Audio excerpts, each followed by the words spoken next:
Hey guys, welcome into the Mile High Football Podcast. I am Mark Schlereth, and I want to get started with the Broncos. A couple of newsworthy items over the course of this week heading into the draft. The draft is next Thursday night. It's going to be awesome. Obviously, we don't have a first-round pick because we gave them all to Seattle. So we're going to play out of the first round or stay out of the first round, but we've got a couple of third-round picks, and there's still this ability to move up, to move down. But one of the criticisms of the Broncos since Sean Payton has taken over is there has been no access from Sean Payton, from the Denver Broncos, to the new players, to the free agents that are on the roster. There hasn't been any access, and Sean Payton addressed it yesterday by saying, hey, in this Phase 1 program, I understand you guys are upset. There is no access. As we get to Phase 2, there will be access, so just hold tight. Don't worry. You will be able to talk to players. You will be able to talk to people within the franchise.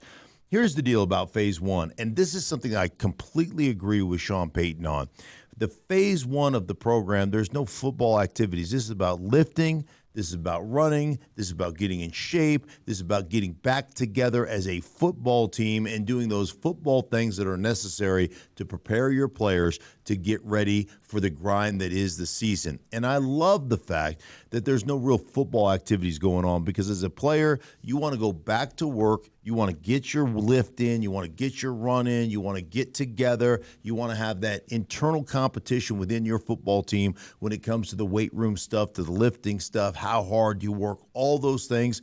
All those things are important for building camaraderie without wearing you out mentally as coaches are trying to grind on you about football stuff. The football stuff will come. You got plenty of time for that. But I kind of love the protocol, or I love the program that Payton has put together right now. You know, he talked about more anonymous donors, guys just coming in and doing their work.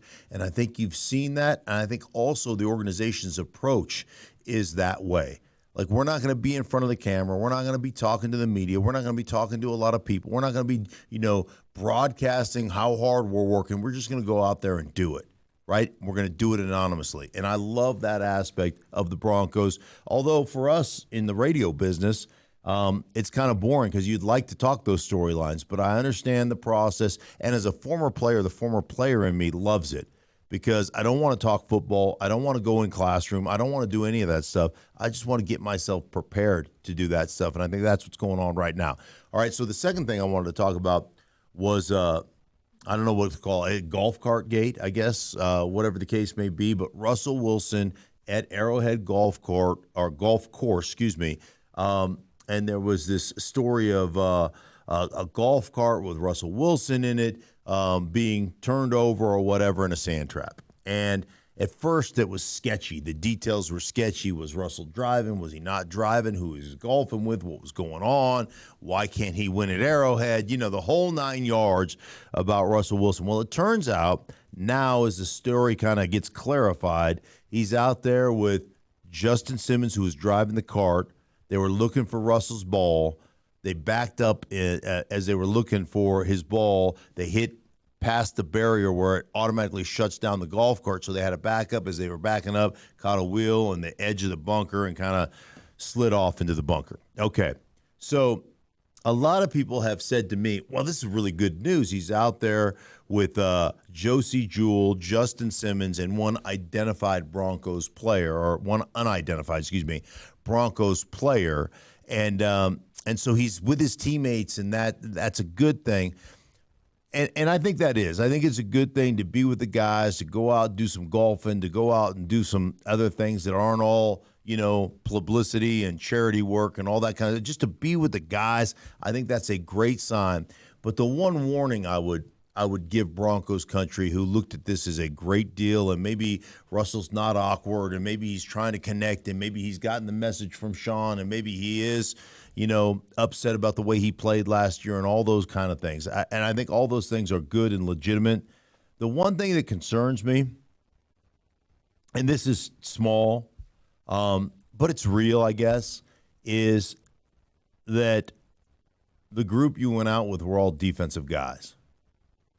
And, the thing that I always look back on, guys that have had locker room problems, usually you get the support of the locker room or the opposite side of the locker room from which you play. the opposite side of the ball from which you play. And like I pointed this out to Mike Evans on the radio show because he was all excited about Russell being with his teammates and golfing, and maybe he's not awkward. Maybe he's working on those relationships and, all the things that get mentioned out there and get thrown out there as theories. And most of it's garbage, but, I understand where there's smoke, there's a little bit of fire. Or where there's a little bit of smoke, maybe there's fire. However that saying goes. But my deal is I always go back to kind of things that trigger in my mind. Like Terrell Owens was always a guy that had some issues within a locker room. And usually if you go back through the history, the guys that supported Terrell were the guys on the defensive side of the ball for the most part. Not saying it's always that way, but those guys that don't have to live with him or don't have to be with him on a day-to-day basis. So I was telling this to Mike, and I was like, hey, listen, man, take our 2 championship years. They're back-to-back championship years in 97 and 98. I go, find me the team photos, and there will be half a dozen guys on each team photo that I either can't name or have no recollection of. And so we did it as just kind of a test. And I was right. There was 5 or 6 guys on each, maybe 7 guys on each of those teams. I was like, I have no clue who that guy is. Or, oh yeah. Now that you mention his name, I remember him, but I couldn't come up with the name of that particular player. And what you have to understand is NFL locker rooms are compartmentalized. So there's often times where you may bump into a guy before a meeting or in between meetings or on your way out to the practice field, but you don't really develop relationships with that guy. And so that's how it works with guys that are pariahs on one side of the ball. Oftentimes all their friends are on the other side of the ball. And you go back through history, most of the guys who supported Terrell Owens and loved Terrell Owens, and this is a generalization, but I think it's mostly true, were on the defensive side of the ball. A lot of the offensive guys just were like, man, they get to the point where they're like, what a pain in the ass this guy is, right? And don't have those relationships. So I always kind of raise an eyebrow, and this doesn't mean anything because, you're just sitting here speculating, but I always kind of look at it and go, all right, well, yeah, he was out with the guys, but those guys seem to all be defensive players. Why were there no offensive players? Why were there no guys that he kind of hangs out with and he's in the meetings with and he spends the time with? Why were none of those guys at the golf course with him? And so as good as it is and as a positive a sign as it is, hey, man, I'm trying to build relationships, repair relationships, whatever the case may be, especially with the defensive guys who really played their asses off last year to no avail because the offense was so piss poor. But there is that aspect of me that makes me kind of go, why were there no offensive guys that he was playing golf with in this group? And again, maybe there were and we just don't know about it, but just something to keep an eye on. Anyhow, for everybody involved in the Mile High Football Podcast, we appreciate you guys. We'll be back with you next week.